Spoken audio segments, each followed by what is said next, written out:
Howdy and welcome, folks, to today's KKE. A continuation from Tuesday, a continuation of our theme week, IT Help Desk Ticketing. Today we're going to talk about workflows, the processes features is what it's called in the K1000. My name is Ron Colson, and I've got Andrew here with me as per usual. Hello, everyone. All right, so let's jump right in. As always, just a few preliminaries to get through before we begin our actual content for today. The Backyard Boot Camp program that Andrew and I love so much here. A traveling classroom-style training event, very small class sizes. We generally speaking like to stay under 15 total attendees, so you get lots of hands-on time with our appliances. Everybody gets a lab provided by us, and you get to do hands-on exercises with the latest and greatest of our appliances. You get lots of one-on-one time, both with the trainer and with your fellow attendees. So you get a lot of time to discuss and play around with the various issues you might face in your environment. We get to brainstorm solutions and test them out in a nice, safe, sandboxy lab that we provide for you. As you can see, we travel around the world providing these. We've got Santa Clara and Austin left, I think, the rest of this year. You can go to casebootcamp.com, find out all about that. There's still plenty of seats left in Santa Clara, so come on and schedule. Come on down, is that what you're going to say, Andy? Come on over. So definitely. It could be down. Yeah, it could be in Northern California. They're coming down to Southern California. There. Middle, yeah, I think it's middle, isn't it? Yeah. Yeah. So, folks, we'd love to see you. Lots and lots of excellent information that we cover there. So, upcoming KKEs, we got a lot on tap for you. Next week, folks, you see we're beginning the 6-4 series, if you will. We've got several sessions. The first one up next Tuesday is going to overview all of the new and improved features in 6.4, and then any of the features that are maybe a little bit bigger, if you will, a little more robust, the new ones and improved ones, we're going to call out in their very own special sessions, right? So you can see with User Portal, it gets a major facelift, major improvement in 6.4. Assets, a huge change in assets and agentless inventory in 6.4. A brand new feature for managing Macs in the K1000. So we're going to be doing we're going to be calling those out, holding special sessions to give you more information, teach you how those new things work in those sessions. And then, of course, beyond that, all kinds of awesome standard KKE topics. But today, of course, workflows, we're finishing off what we covered on Tuesday. If you weren't here for Tuesdays, then you're definitely going to want to check that out whenever it hits the recording archive.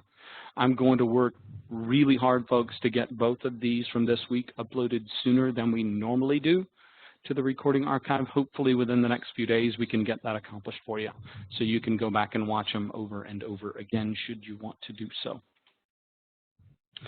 But we have all kinds of other resources for you as well. Support.software.dell.com, of course, is where you can go to find the latest releases and upgrade your K appliances. Also, any tools and utilities and so forth that we provided for you to use in conjunction with our appliances, you can download those there as well. You can find our release notes. You can find our admin guides and so forth. Of course, you can also find all of our KB articles, more of which we write every single week.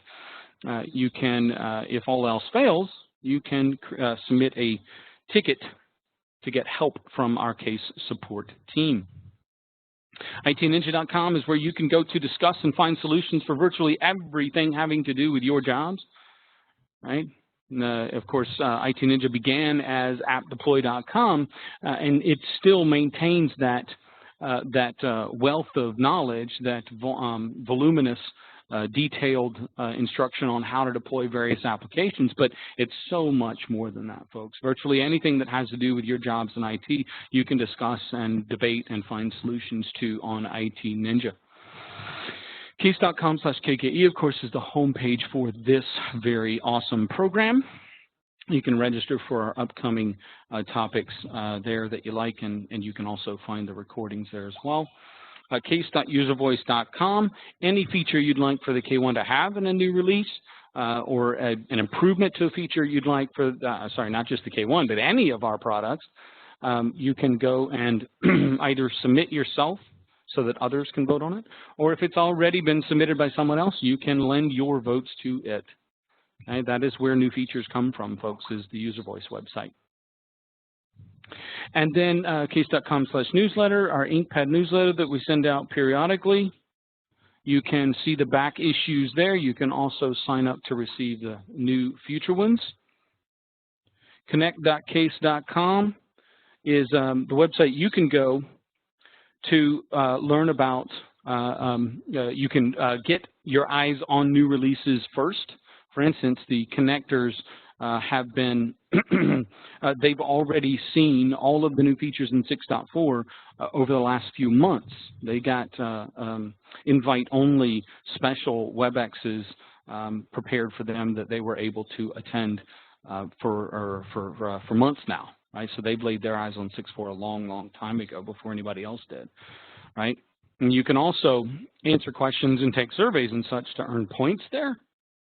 And when you earn the points, you can turn them in for free stuff. We get a special invite just for our KKEers there. All right, now today's agenda. All right, I'm going to do the quickest of reviews for Tuesday's topic, the ticketing, because that's the foundation on which we're going to build today. Then I'm going to explain exactly what a process is. And by doing so, I'll use some illustrations, some examples to really drive that home. And then it's all demo from there, folks. Just like on Tuesday, I'm going to demonstrate all of this stuff live on screen in front of you. And as always, time for Q&A at the end. Now, everything we're going to see today is as of our current GA release. 6.4 is not out yet. It is not generally available yet. It is still in beta. It will be out very, very soon, right? But it's not out yet. Okay? And as I said Tuesday, there's not significant changes in 6.4 to what we are showing today. That's why I didn't wait until 6.4 was out to cover these two topics this week. There's not huge changes. So what I'm going to show you today is still going to be completely relevant next week and beyond. Okay? So these are our current versions. You can, if you're not at those versions, you might not have some of the features we're going to discuss today. If you're on 6.0, 5.5, 5.4, whatever, you might not have some of the stuff we're talking today. But if you're on the latest 6.3, then you will have everything we cover today. Oh, I also want to call out that when 6.4 goes GA, we're going to have a 2.4 version of the K1000 Go mobile app as well. Okay, so you definitely want to check that out and see the new features in it that'll complement the new features in the K1000. Andrew, if you wouldn't mind dropping those links in chat, I'd appreciate it. Okay, so as I said, a quick review on the ticketing topic from Tuesday. Now, you're going to have a whole lot more fields in your IT queue than just these. But these are sort of the basic, most common fields, or maybe the fields that you're going to use more than some of the other fields that you might add. Okay, and of course, all these are already built in. You don't have to add custom fields to get this stuff. Okay, categories, status, priority, impact, and so on. There's a due date. There's a ton of fields already baked into any queue you might build. You can add all the custom fields that you want to, and we showed some of those on Tuesday and gave you some recommendations and some examples and so forth. But these are the primary fields that are baked in that you're going to use. And the ones that you should use, I'm covering here how important they can be and how useful they can be to you if you use them in the right way. And we talked about the categories and subcategories and that you ought to have lots of levels, right? At each level, you only have a few options, and I showed how that works on Tuesday, right? How to make it still very simple especially for your end users, to choose from your categories and subcategories, but you can have and should have lots of them. How and why, we covered that on Tuesday. Okay? The statuses, again, we want lots of very granular options here in the statuses, right? So these are primarily for the technicians and their manager, but we want lots of these status values so that we don't have to read lots of detail on each ticket to find out where it is at in the ticket lifecycle. We want to just be able to glance at the status column and know in a very, very detailed fashion exactly where we stand. Are we waiting on this, or waiting on that, or waiting on this, or waiting on that? Right? Lots and lots of choices. Open and close, not sufficient. Okay, we demonstrated that on Tuesday as well. Priority values, here again, the more granular we are, the more descriptive we can be, and the more accurate we can be with just exactly the importance delta between tickets. Right? Is it really, really, really high priority, or is it just kind of high priority? We need to be very granular here, right? We need to differentiate also between how important the issue is versus the person that has the issue. Right? You might have VIPs, right? Which, when you stack up against the normal user, it's important, but when you stack it up against the email server down, not really that important, right? So we need to be able to accurately assess the importance of a particular ticket, right? So we want to have lots of choices here. And then impact values, okay? This is for our end users to hopefully save us some work, right? We talked about this on Tuesday. So there are certainly users, chicken little users, that, you know, every problem that they have is the end of the world. And so they tell us, every time they submit a ticket, they tell us that everybody's affected by the problem. It's not just them. Right? And we know to ignore those people already. We know that. They're not telling us the truth, or they're mistaken, right? But there are some of your end users that are trustworthy. They do check with others around them, and they can give you an accurate picture of how many people are affected. And they can therefore save you work, because if you know that the issue only affects them, then you know to begin at step one. What's the most obvious particular or potential cause of their problem? But if it's more than just them affected, then it's obviously not their computer with a problem. We can skip to step 5 or step 10 or step 20 on our troubleshooting sheet for that particular type of issue.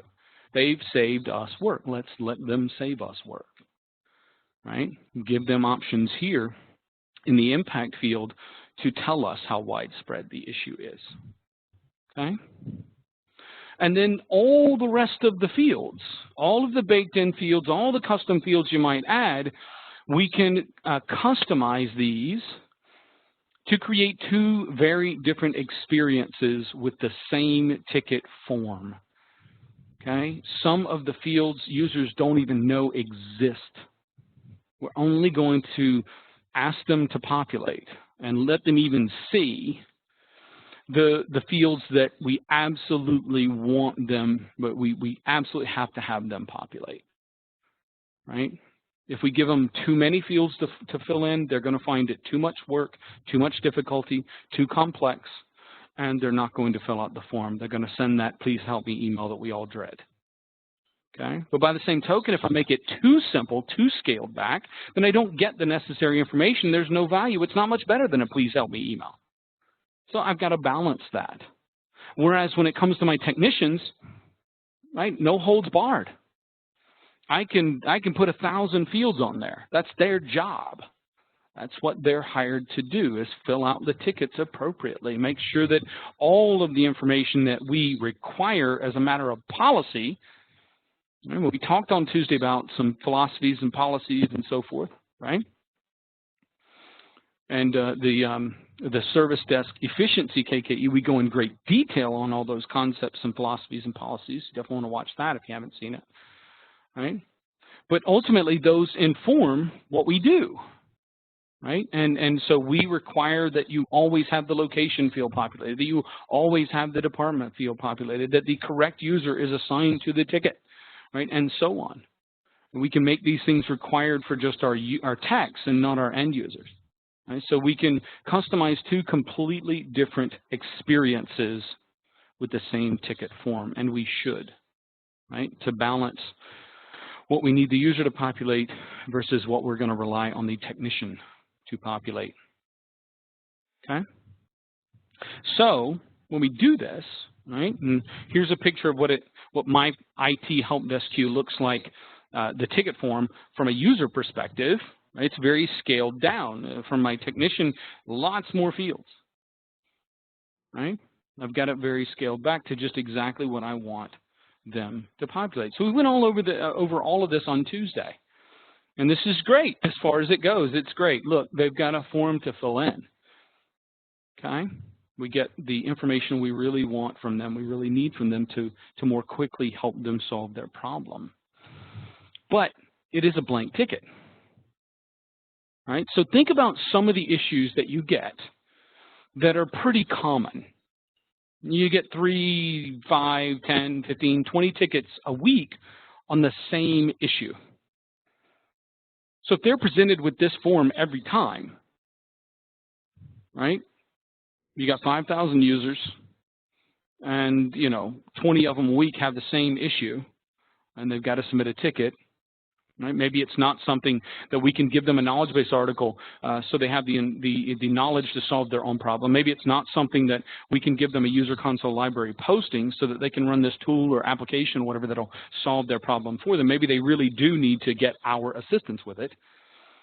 Right? They need to submit a ticket and get our attention so that we can help them. It's not something we can give them the ability to solve on their own. But just imagine, even the same user, if they have this problem maybe once a month or so, are they going to populate all the fields in this ticket consistently every single time they have that same issue? And that's just one user. They're going to do that with some variability. They don't remember exactly what they typed into the title. They don't remember exactly what categories they chose, right? And then you think about all of your different users. Two people right next to each other have the same problem. They both submit a ticket. They each submit a ticket. And those tickets, are they going to look remotely similar? Are they going to type exactly the same title? Are they going to pick exactly the right categories and so forth? Right? What will they type in? Will it be consistent every time? So that I can anticipate. I know that, when it hits the queue, it's going to be immediately recognizable as to what the problem is. I won't have to click on it and read lots of information, or heaven forbid, have to call them up or email them back and ask them for more information. Right? Will they choose the right ticket type? Will they choose the right categories and so on? For those repetitive, redundant, occasionally reoccurring issues. What if instead of a blank ticket, they didn't have a blank ticket? They had something better than a blank ticket. So, segue, what is a process? Could it maybe help us with this particular issue? Why, yes, it can. Okay? So I can introduce some predictability. Right? I can do a few things with a process. I can do a couple of major things. You see my first 2 bullet points there, right? What if instead of a blank ticket form, they had at least a partially pre-populated ticket form, right? And it can be either just one ticket, right? And so, simple little example. We have this same password reset issue periodically. There's some system they forgot their password to. They don't get in it very often. It doesn't have any sort of mechanism where they can go reset their password themselves. Maybe it's a legacy type system. They have to come to us and we have to go and reset their password for them within that particular system, right? What if we created them a process, a one single ticket process, and we already pre-typed something into the title. We already pre-chose the right categories and subcategories, and we pre-chose the ticket type, and we pre-typed in stuff to the comment field and so forth. So instead of being presented with a blank ticket form for that particular kind of issue, right, they've got an already partially filled in ticket, right, that's going to have what I want chosen, what should be chosen and typed in and so forth.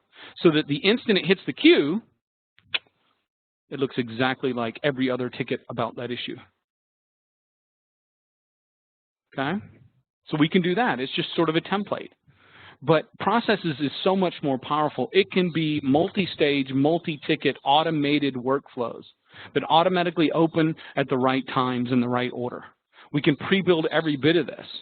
And an end user would only have to fill in that first initial ticket, right? Think about a new hire.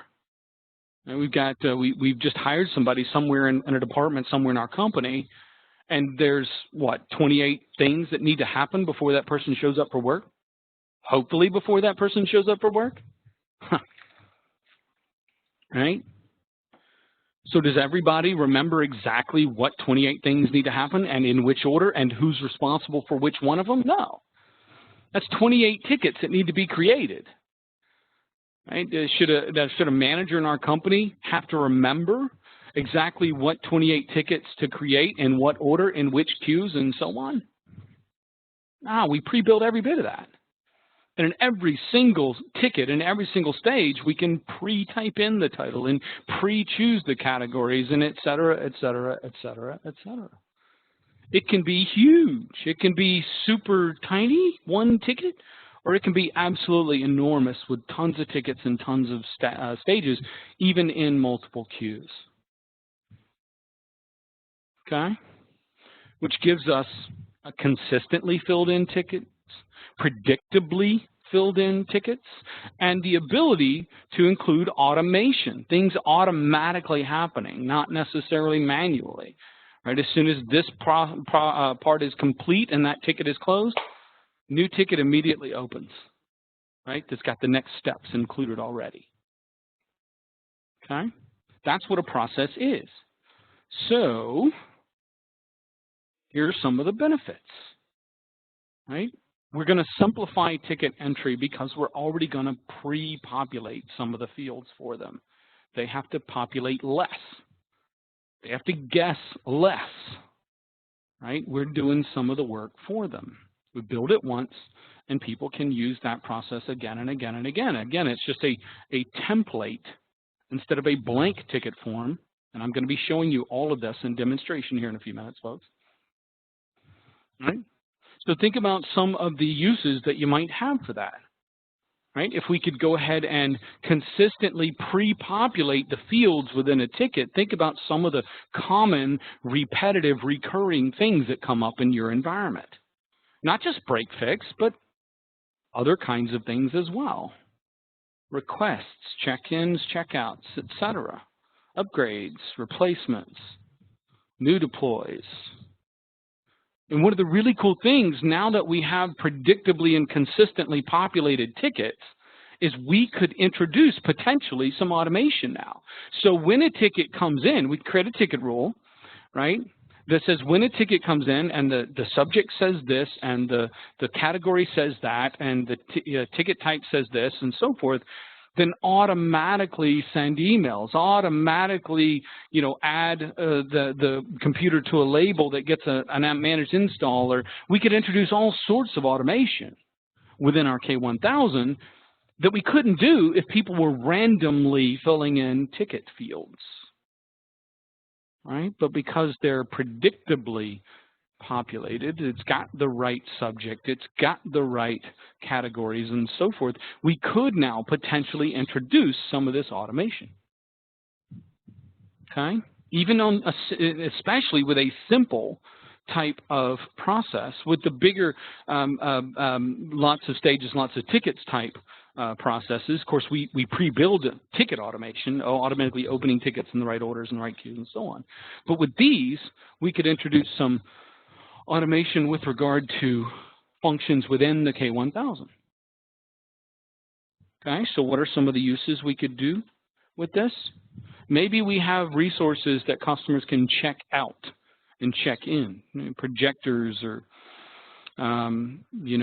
laptops. Maybe they're not a laptop person because they hardly ever go anywhere. Desktop is fine, but just occasionally they need to take a trip, and we temporarily issue them a laptop or whatever it might be, a car, a radio, a phone, whatever.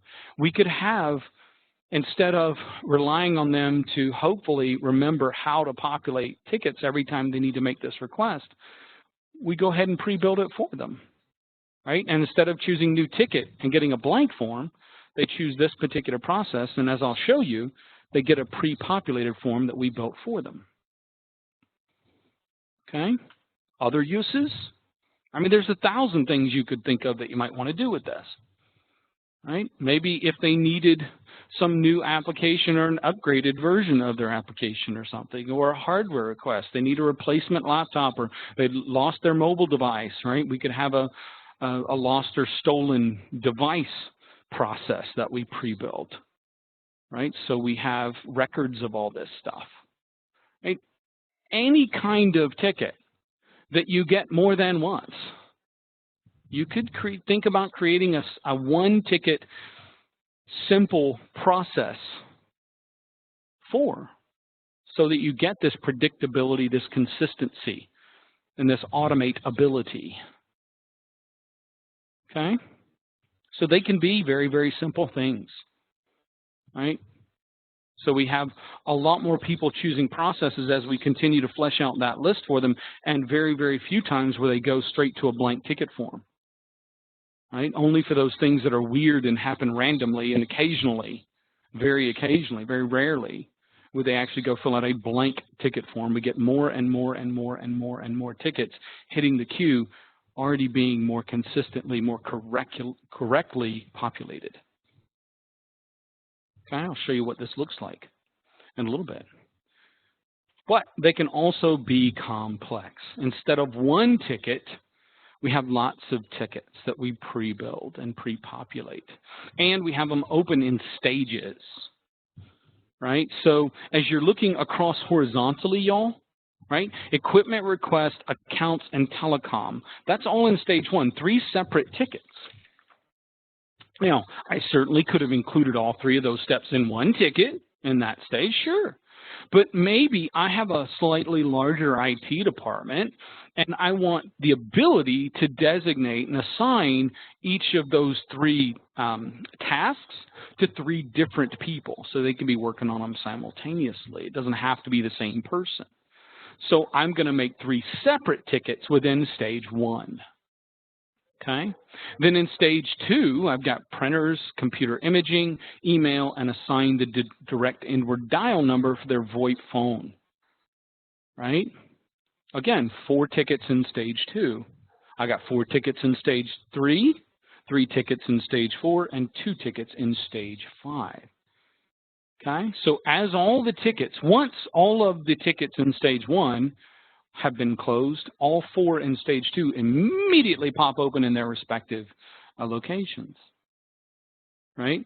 Same thing, once all the tickets in stage 2 have been closed, as soon as you close the last one in stage 2, then all 4 of stage 3 tickets pop open immediately, and so on and so forth. Right? So it keeps things moving. It keeps things on a timeline. Nobody has to remember what the next steps are. Okay, I'll show you how we can even type all of the actual technical step 1, step 2s into the ticket. So as soon as the tech sees it, he doesn't even have to remember, okay, when I do a DID, how do I do that again? Right? It's already typed up right there into the ticket. Right? They just read the ticket and, oh, that's how I do that again. Okay? So nobody has to remember what order to do these things in, how to do them even, right? And really cool, it brings the information from all the previous stage tickets into each ticket in each stage in the process. So at the top of any ticket anywhere in the stage, anywhere in the process, I will see the previous tickets, previous stages where the tickets up at the top, I can click on them and see what was that person's name again? Who am I doing this work for? Right? All that stuff is brought forward with each ticket in each subsequent stage.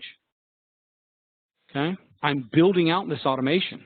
I get to choose which steps happen in which order, how many are included in each one ticket versus being separated into separate tickets that could potentially be assigned to separate people, right? Have their own specific time tracking, right, that's relevant to these particular steps, and then the other steps, they have their own amount of time that it took you to complete them and so forth, right? Open to close, right? And things are done in the right order. I don't get started trying to assign a computer to the location, right, if I haven't done the imaging yet. Right? Things are happening in the right order. Okay? So even within just my IT queue, I can introduce this kind of automation. But it's even better if I got other queues too, because it's not just IT that has to do stuff when people get hired.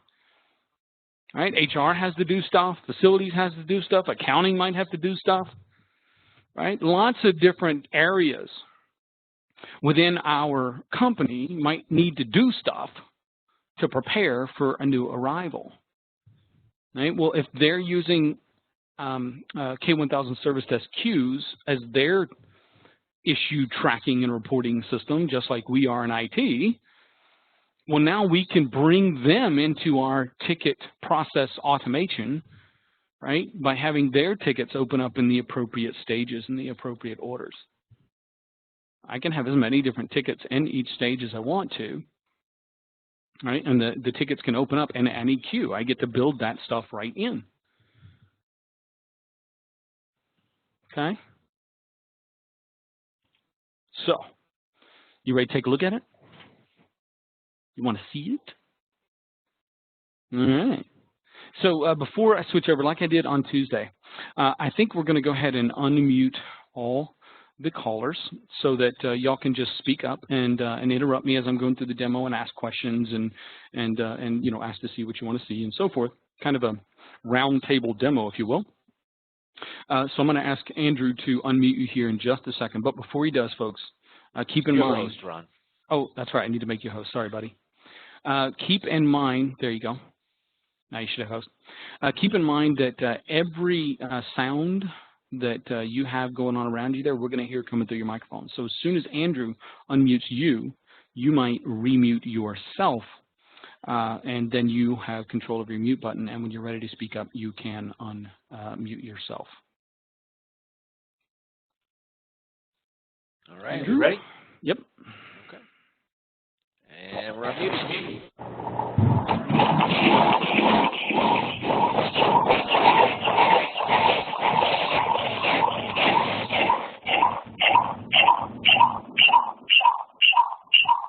Hold on. All right. That was from Lucian, by the way. Yes. Folks, if you didn't mute yourself, Andrew might have had to mute you. So if you later on want to speak up, you can use the chat window. Please send any chat messages to all panelists so both Andrew and I can see them. And you can just ask to be unmuted whenever you want to speak. Okay, so let me now share my K1000. Andrew, please let me know when you see it. There it is. Excellent. Thank you, sir. Okay. So now if we come to my help desk and we go to configuration and we click on processes, you can see that I have a number of processes here, right? I have one for new hires. I also have one for new fires, or, you know, might not have been fired. They might have quit, whatever, right? There's just like there's a series of tasks that need to take place when we hire somebody, there's a series of tasks that need to take place when somebody leaves the organization as well, right? We need to get equipment back from them. We need to disable their account systems, you know, Active Directory accounts and so forth.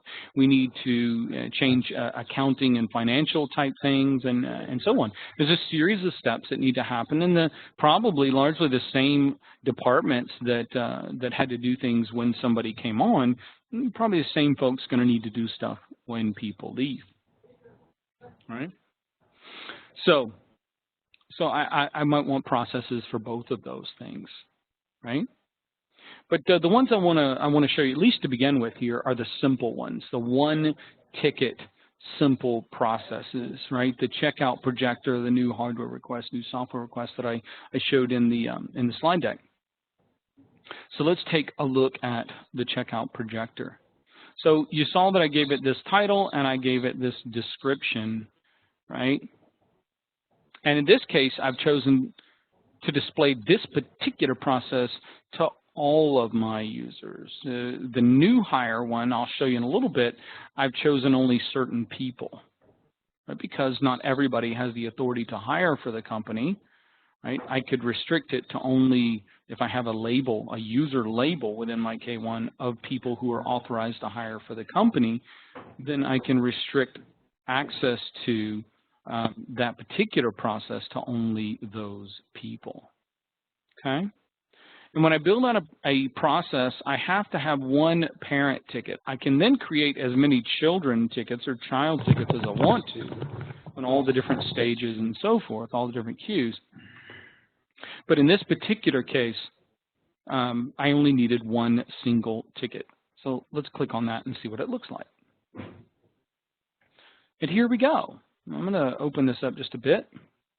So notice what it looks like. Here's where I've typed in what I want to be shown in the title of this kind of issue, right?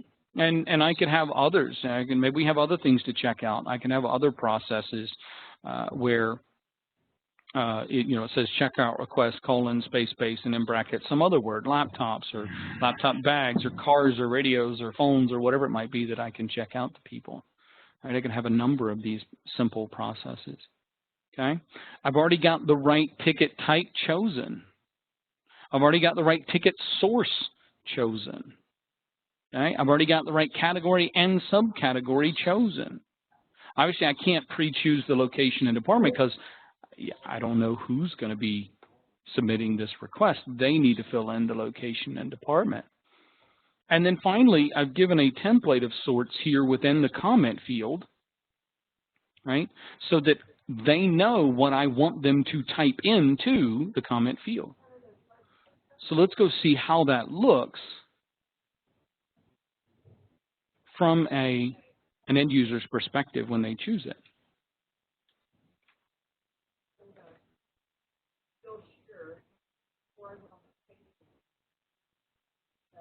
Checkout projector, it's already partially populated, right? It's already got the right title. It's already got this list of questions that I want them to answer right here, right? What exactly is it you're requesting? What is your justification? You need to go do a presentation for the investors or something along those lines, right? What are the specs on the projector? We might have higher or lower spec projectors, better or not as good, right? Depending on what you need. Right? We also need to know what kind of cables you might want included and so forth and so on, right? And I'm including the important information that they need to know, okay? Again, I've got the right ticket type, the right impact, the right categories, right? And there's much less for them to do. And when this ticket hits the queue, man, I'm going to know everything I need to know about it, okay? Mike, you might mute yourself. We're hearing a lot, your background noise there. Okay, let's go take a look at another one.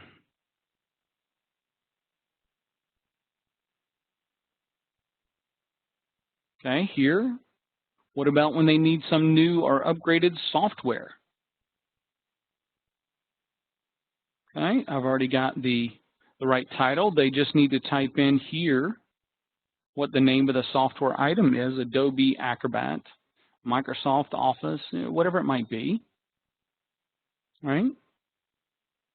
I'm sorry, this is the hardware request, not the software.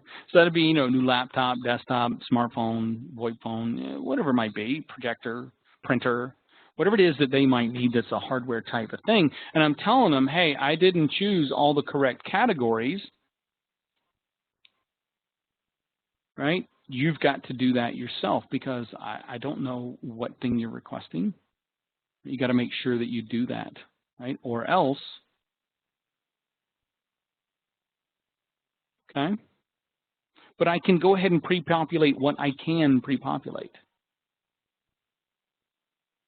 right? And then we'll go look at the software one real quick. Again, same kind of thing. I've already got the title the way I want it to look. They just need to type in the title of the application or suite or whatever that they want, right?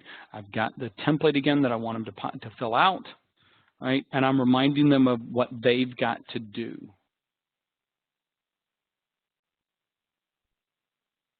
Okay?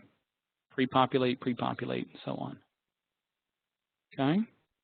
Now I noticed some things come into chat, so let me look at those and see if I want to address them right now. So Danny said, when you assign tickets, do you have them go to one person or a group of users? Is it tricky to get to work where it goes to a group rather than one person? I meant to say or a group, not group of users. You're talking about technicians, right, Danny? You want to, do you assign a particular Correct. ticket Yeah, to one person? Yeah. That's the way our service desk works. A person is assigned to a ticket. Okay? You could theoretically figure out a way to have a user account that's maybe mapped to a distribution list, right, in your Active Directory or something. But in our service desk, we mean for one person, one technician to be assigned a ticket. Okay? But you can discuss that sort of thing with your fellow customers at IT Ninja. There are other people that want a similar kind of arrangement, Danny, and they've come up with various ways to kind of mimic that sort of thing. Okay? Okay, thanks. Welcome. All right, so now, anybody want to see my new hire process? Anybody care? Or nah? Yeah, definitely. Yes. Yes, we would. Thank you. Okay, so let's go see what it looks like on the back end first. So we go to processes, look at our employee onboarding. So here again is where I could restrict it to only certain people. So when anybody else would come here to this, they wouldn't actually see that, right? It wouldn't just show up as an option. Only the people that I had included in this particular label that I might choose, only they would be able to see that in the menu, okay? And then here are, well, here's the parent ticket we'll look at in a moment. And then here are all the child tickets. Notice the stages, okay? I have 3 stage 1 tickets, 3 stage 2 tickets, and 3 stage 3 tickets. I could have as many as I need in each of those stages. So let's take a look at the parent ticket first. Okay, first of all, from an admin's perspective, from a technician's perspective here, from the configuration side perspective, I see the name of the process up top. I see all of the other tickets included in this stage up top as well. And then down here is where I can build the first ticket, the parent ticket in this process. Okay? And notice that my parent ticket opens up in the HR queue because at my company, HR has to sign off on the fact that a new user is actually employed and authorized before IT can lift a finger. It is not sufficient for a department manager in a random department to come to me as the IT manager and say, I just hired somebody, create these accounts and so forth, right? So the hiring manager would come here, click this, populate the information that they have. Everything else is already pre-chosen. Click Save, walk away. This ticket is opening up in the HR department. So HR would get this ticket. The HR employee would see these instructions. Okay, and this is what I built here. They see the instructions. Okay, if I needed more steps in the instructions, I could type them in here. So they'll see those instructions. They'll do what they're supposed to do. They'll close that ticket, and the stage 1 tickets will open, right? And now, since they closed that ticket, since they authorized that HR did, now the other departments and their tickets that open up, they know that they're authorized to go and perform their steps. So let's look at the first stage 1 ticket. Again, notice all the information is up top for all the other tickets in the stage. So this first child ticket in stage 1 also opens in HR. Okay? And here, the other stage 1 ticket, or one of the other stage 1 tickets, this one opens up in IT. The third and final stage 1 ticket opens up in my facilities department. And each time, I've got the right categories, I've got the right ticket source, and so forth. Like if we take a look at the IT one, right? Here's all the instructions that my IT technician is supposed to follow at this particular stage of our workflow. Again, it's got the right source, the right category and subcategories, the right ticket type, et cetera, et cetera, et cetera, et cetera, et cetera. And I can do this in all of my tickets in each stage, and I can come at any time and add more tickets in any stages in any queues.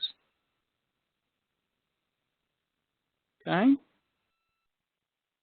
So this is much simpler. My department manager doesn't have to remember, who do I tell about this, right?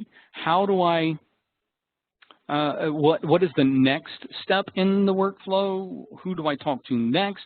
What steps get taken out first? What steps have to be done second and third? And I don't have to remember any of that. As a hiring manager, I came here, it took me probably 2 to 3 minutes to populate this information, at least what I have of it. Some of it's in the resume that I got from the person that I just hired, right? So I just type in what I have. If I don't have this information, I don't type it in, right? The HR person will contact the new hire and ask them whatever information we don't have, right? I finish that, I click save, and I walk away. The rest of all this stuff gets automatically opened at the right time in the workflow. I, as the department manager, I don't ever have to come back. I don't have to open these tickets. I don't have to populate any information in these tickets. I don't even have to know that these tickets exist. I literally just had to fill in this one first ticket, click save, and go away. And everything else happens automatically. Okay? So now John says, at the end of the demo, on your one IT help desk queue, can you show how to set up the location field? I'll show that in a little bit, John. I did cover it in Tuesdays, KKE, but I'll show you here in a moment. Then other John asked, once someone changes the employee name in the parent ticket, does that also change it for all the child tickets? No, that information doesn't get pre-populated, but remember, it will be at the top of the ticket up here, right? So any subsequent technicians in any of these tickets down here will see all that information at the top of the ticket, and they'll be responsible for changing it. It'll all be up here. They'll see it right here, right? They'll see it right here, and they'll know to change it right here, John. Okay, does that make sense? And then Danny, you said you have a question about this. Go ahead. Yeah. How do you define the owners? You said that each of the tasks go to the next person, but I see all your owner fields are unassigned right now. Unassigned. Because I've got multiple technicians. I don't know whenever this ticket happens to hit the queue who is at work, who is on vacation. Oh, right? I see. So you assign it based on who's at the office. No, in my world, actually, Danny, okay. No central authority assigns tickets at my office, at my business, right? My fictitious business in my head, right? In my business, tickets hit queues unassigned. My technicians, part of their job is keeping an eye on the queue. They see, hey, there's a new ticket in the queue. because, you know, they got the mobile app, so they have the queue with them everywhere they go. It's on their device, right? They see, hey, there's a new ticket. Let me see if I should take that or if I should leave it for somebody else. Oh, yeah, that's definitely something I should take. They will come here and they will make themselves owner. So can you scroll up for a second? How Sure. do they know, like, are every single one of them, could any single one of them potentially do any of these tasks that you have here? Correct. In the stage? Yep. Okay. Right? I could have a different person doing this one, then is doing that one, then is doing this one, then is doing that one, or it could be the same guy doing every one of them, or some combination thereof. Yeah, I mean, like in I know that's the way you have it in. If you have designated Workplace. people for particular tasks, then you could go ahead and pre-assign those people to the tickets. So the minute they hit the queue, they're already assigned to them. You could do that Right, if you wanted okay. to. Oh, Yeah, sure. that's what I'm trying to figure Any out. and all fields, Danny, you can pre-populate. Otherwise, you wouldn't. That person wouldn't really get notified until that next. Well, that task. depends. You could create ticket rules that automatically notify people of unassigned tickets.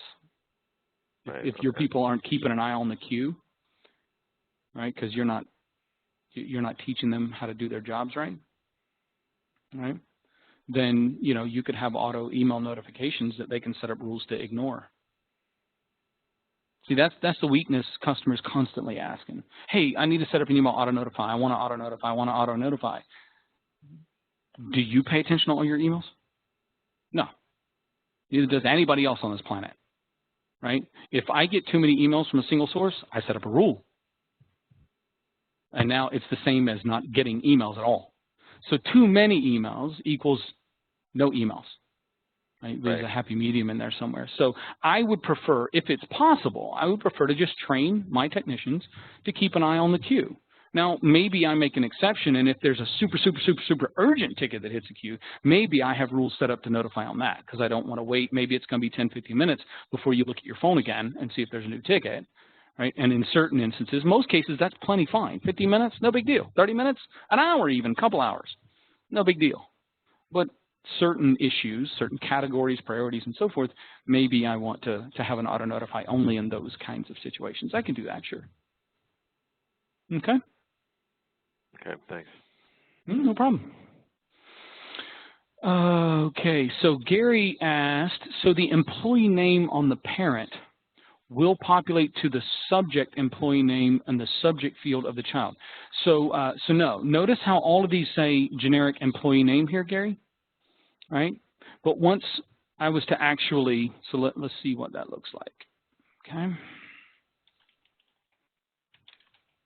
All right, blah, blah, blah, blah, blah. In essence, it's important to note that it's not a variable, right? Correct, And correct. Sort of, it sort of looks like one, and that would be an awesome feature that you can go request on User Voice. Yeah. But it's just a visual marker, right? Okay, let's get That we've tickets. set up. And now I need to log in as I need to go make myself. Nobody pay attention to this. Don't watch what I'm doing.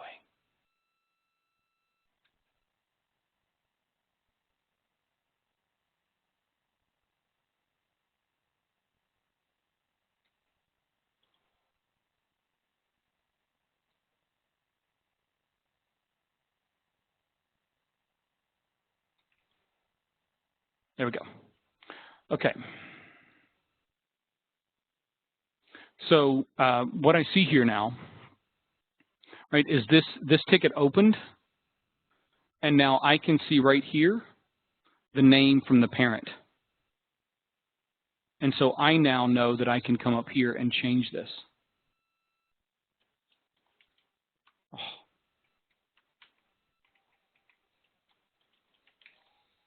Okay, Gary? I see it right down here. You're welcome. And yeah, so John can you did ask, can you use variables? So it's thanks for bringing that up, Andrew. Yep, not a problem. Okay. Great idea though. The Oh yeah, super cool. Case.uservoice.com, man. I'd love that. I'll vote for it if you go create it. And Gary said he'll vote for it too. Danny said, do you have it set up so emails create tickets also? Yeah, you absolutely can, but we don't have any mechanism for emails kicking off processes, only generating new tickets, right? Not kicking off processes, but generating new tickets, Danny. Okay? You could potentially create a ticket rule that could, take incoming emails and have it kick off a process and populate the data from the email and so forth, right? But out of the box, emails in, once you successfully configure that, which we covered on Tuesday, once you successfully configure that, it just generates new tickets. Okay? It doesn't come out in like a pretty form, probably, right? It's like the tickets don't. Well, the thing about, unless you do know all the variables that can be used within our service desk and you use them inside the email, one of the reasons why we don't want users sending emails to create tickets, as a rule, is we only get 3 things populated in the ticket from the email. No matter what they put in the email, unless they use our variables, we only get 3 fields populated out of the email. 1, who is it from? That goes in the submitter field. 2, what is the subject line of the email, if they even have one? That goes in the brief issue description or title field up top. And 3, whatever, every single character, space, enter, everything in the body of the email goes in the first comment on the ticket. That's all we get out of an email unless you use our variables to populate categories and things like that, things your customers, your end users won't know. It's one of the reasons, it's the major reason we don't want them using emails to create tickets. We don't. We want to have that mechanism so in emergencies, if that's the only way they can, then it works. But generally speaking, like we talked about on Tuesday, we want them to come into the user portal, or we want them to use the K1000 Go mobile app to generate tickets so they see our form, they fill out our form. Okay. Tammy said, could you use custom fields in the ticket for the username, in this case, so that it only needs to be populated one time? Well, the problem is the information from any ticket in the flow doesn't automatically populate any field in subsequent tickets in the flow, right? It's all available, as I showed you, down at the bottom. I could click on any and see the information, then I could come up here and change it in a subsequent ticket. But none of the information automatically populates any of these fields from previous tickets in the flow. Ron, let me just add something to that. Sure. So while Ron is correct that other tickets don't auto-populate, obviously you could use ticket rules, but I've also had and worked with customers that have created entire queues for specific processes, so they have special fields that customers wouldn't normally get, and technicians don't get, so that you can have some additional custom items that maybe I'm not worried about them typing it in. Maybe I'll just have a drop down instead. So that's a possibility, but there's no easy variable data flow that that exists currently in the product. Mm-hmm. Mm-hmm. Thanks, Andrew. Yep. So then Debbie said, can a process be created from a ticket? There is no mechanism, no checkbox or anything in the K1 where you could do that. You can't go into a ticket and there's a button that says, create process or anything like that. A ticket rule, certainly, right? You could have a ticket rule that could run and turn a ticket into the first ticket in a process or something. That's already, process that's already created and ready to be used. Of course, I can manually, I've got 2 browser tabs pulled up here, and I've got somebody's ticket, and they should have used new process. Instead, they use new ticket, and I can go and on their behalf, right? I can go and I can create new process, and then I can copy, paste, right? I could do that sort of thing, and then go delete the original ticket potentially. Okay. Tammy said, never mind, I answer my own question. You would still need to type it in the custom field in each subfield. Yep. And John said, just created the request at user voice, create the ability to use variables in the ticket subject line. Hey, you should have a URL for that particular request now, John. So if you want to drop it in the chat window, we'll copy paste it so everybody can see it and go vote for it if you want to. Okay. It looks like I'm caught up. Andrew, you see anything in chat or Q&A that I don't see? Nothing in Q&A, nothing that I see in chat, but I'm just kind of parsing through here. Okay. Nothing that, but I think we're caught up. And if Okay. somebody had put a question in and we absolutely just goofed on it, just go ahead and repost that in there. Okay, there's John's user voice request. I will go ahead and click on it and show everybody how to do this. I'll sign in.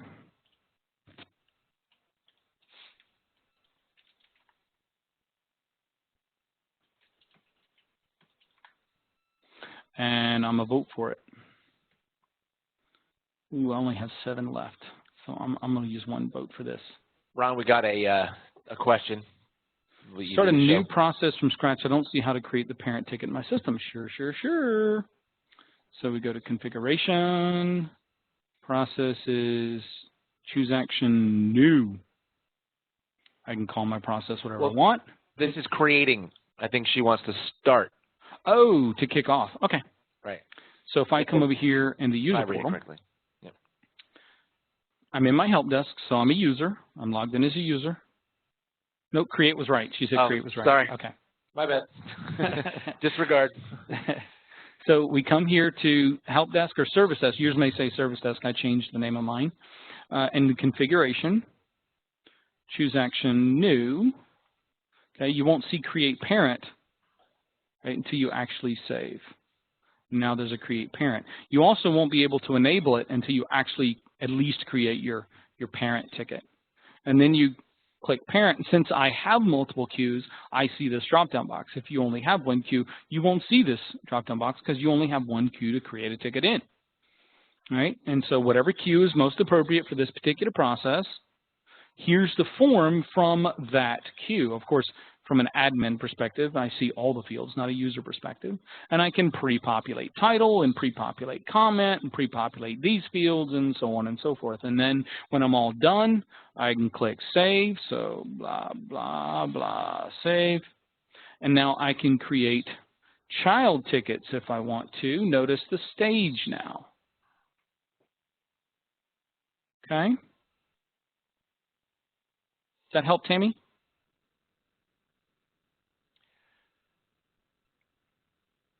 Okay, cool. Now, I had a couple of questions in chat about renaming service desk. So you go to configuration, settings, and ta-da! You can call it Mickey Mouse Happy Fun Time Land. You can call it whatever you want, folks. Okay, and you'll notice that it's changing it also in the user portal. One of the things that I work with customers, especially if you're switching from another system to this one, right, is that you might have called things workflows in the other product. So now their process is, well, you know, I only find these processes. Where are my workflows, right? Rename them. Well, that's tickets right there, right? Oh, sorry. Yeah, right. Maybe you have, maybe you could just call them trouble tickets, right? Or whatever you want to call them, right? Whatever it used to be, go ahead and rename it, right? Cannot type today. Yep. Yeah, you might have called these help desks. Yep. You might have called these issues. Issues. Yep, that's a good one. I see very popularly. You have an S under the singular of Q there. There you go. And that will change this everywhere you find it in the product. In the web interface. Web interface, correct. Yeah, the database is right. what it is. Under the hood, it will always be whatever the name of the label is. But yeah, this is a visual change.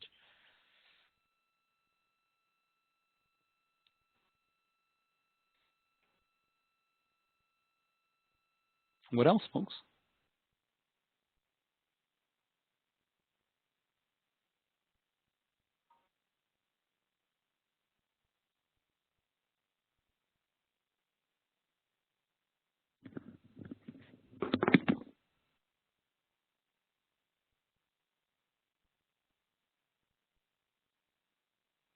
What else? What other questions? What else do you want to see? Tammy asks, can I reassign a ticket to a new queue if someone submits an item to the wrong queue? Technically speaking, you have the ability to move a ticket from a queue to a different queue. I could check the box next to a ticket and move it to a different queue. But the problem is that if I don't have, that I'm going to lose data. Any fields that I only have in the IT queue, those fields don't exist in the HR queue, and I move a ticket from IT to HR, I'm going to lose that data. What I'm probably going to do instead is I'm going to go on their behalf. I'm probably going to send them back and make them go submit the ticket in the right queue. That's probably what I'm going to do, if I'm being truthful. But I could go create a ticket on their behalf and copy paste or select from the drop-down boxes. Make sure I move all the appropriate information over. But honestly, I mean, if they're coming in here, right? And so, you know, my IT help desk, let's go look at it from a user perspective, right? And completely different fields than, they should recognize, hey, wait a minute, there's not the right categories here, right? There's no IT related. Oh, I'm in the wrong queue, right? They probably will notify, will realize that. Now, what they might, the mistake they might more likely make, Tammy, is if they're sending email to generate tickets, right? And you know, they don't pay close attention to the email address, the HR help desk at, or IT help desk at, or FAC help desk at, or you know, ACCT help desk at, or you know, whatever it might be. They don't pay super close attention. They might open up the ticket in the wrong queue that way. That's probably more likely. And again, I'm just gonna, you know, say, hey, you created a ticket in the wrong queue. Go back and create it in the right queue. Okay. All right. Gary said, if I want to make changes to my categories/subcategories, I can't delete old ideas or categories that are no longer needed without changing the data from all tickets that are used that category. If I archive to clean up the old tickets, can I then change categories? You could. I don't think archiving makes a difference. It's still using that queue functionality, that queue configuration. But what you could do, Gary, is you could hide certain categories. So they're still technically there. And so you're not going to lose that data associated with old tickets, but I could come over here and I could make it unuser settable. So my technicians would still see that option, right? But my end users wouldn't anymore. Okay? So it hides it from them, which is, you know, really where the issue is. I'm going to take away an option that a user might mistakenly choose. My technician is not going to make that mistake, right? Because they actually know what's going on. Okay. I could also rename any of these categories I wanted to, right? And that won't unassign the category field on a particular ticket. It'll just be called something else instead. You know, I put a -X after it to indicate that this is something we no longer have. Or, yeah, I don't know why I do that, but I could if I wanted to. Okay. What's next?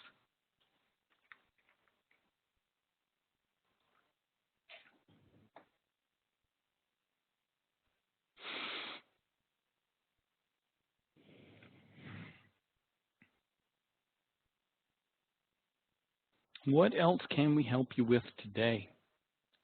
Oh, the location field. That's right, John. Sorry, I forgot. Okay, so down here, so I'm in my queue, my IT queue. I am, aren't I? Yeah, I'm in my IT queue. So I'm in the, if I go back here, you'll see I'm in the customized fields and layout here. And I click on that, and I scroll down, and I create custom fields for whatever I want. And I could just create a custom field with location A, location B, location C, location D, and so forth. But I already have locations in my asset module. So I'm going to use a SQL query, which I'm dropping into chat right now, John. You can grab that. I covered this on Tuesday, but you might not have been here. I'm going to create I have a SQL query that's going to pull from my asset table. It's going to pull all my asset names, but only for my location asset type assets. Okay. or my department asset type assets. Okay. And then I get a custom field. That's custom 1 is location, custom 2 is department. And so custom 1, location, custom 2, department. Okay, John? And Gary said he joined late today. Is there a recording of Tuesday? It is not yet available. It takes us a while to prepare the videos and get them uploaded to our website, Gary. But I'm going to try to put a rush on Tuesdays and on today's to get them uploaded sooner rather than later. Okay. We also, Andrew, did you drop the service desk efficiency KKE in chat? I had it on one of the slides, in the notes on one of the slides. That one's one we did a couple of months ago.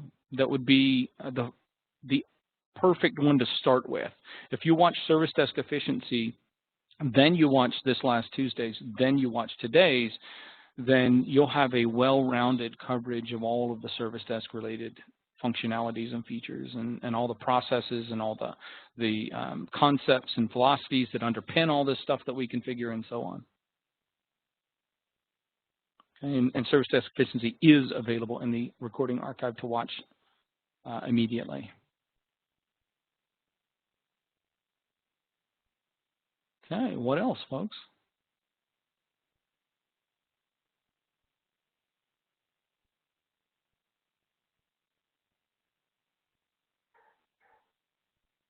What else? What other questions you got?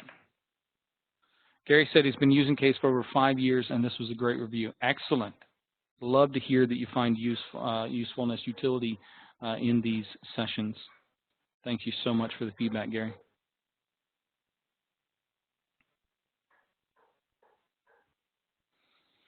Was there anything else we can do for you, folks?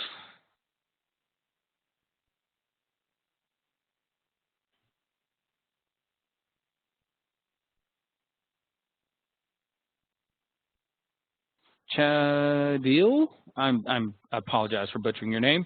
Chadil said, my company only allow access within the organization. I want to let client come in and create the ticket, but unable to do so. Please advise. Go watch my service desk efficiency KKE, Chadil.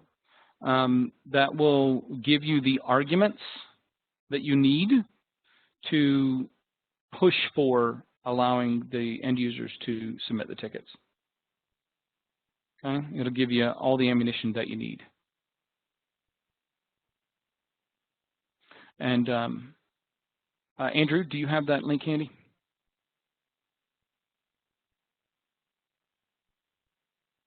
Oh, Andrew's gone. Must have had a problem. I'll go grab that link myself. Okay, let me stop here. And I'll go get the link.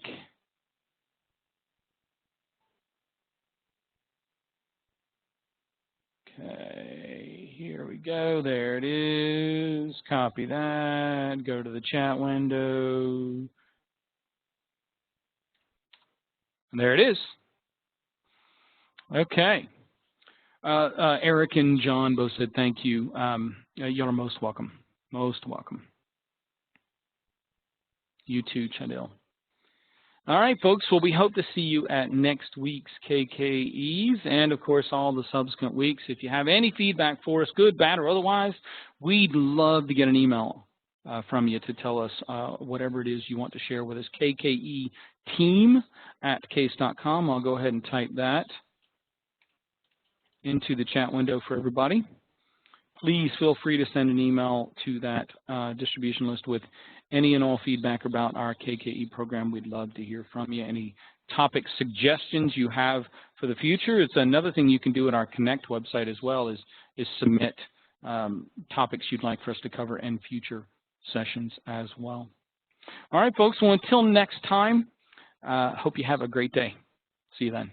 Bye now.